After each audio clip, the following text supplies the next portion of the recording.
Now getting to the oil filter is right there. So let's see if they gave us the right one. That one is correct. So oil filter on this is a Z411 and we have a Z411. So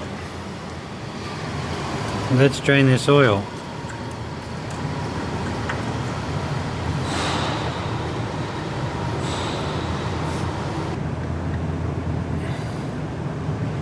Not too dirty in there.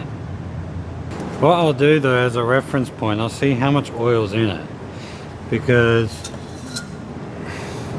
it does have a leak, so seeing how low it is, because I might chuck a little bit extra.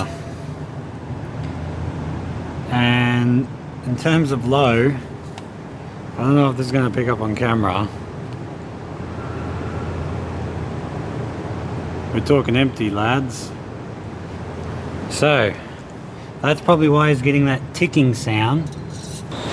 So now we know she definitely is a little bit rattly without oil in it.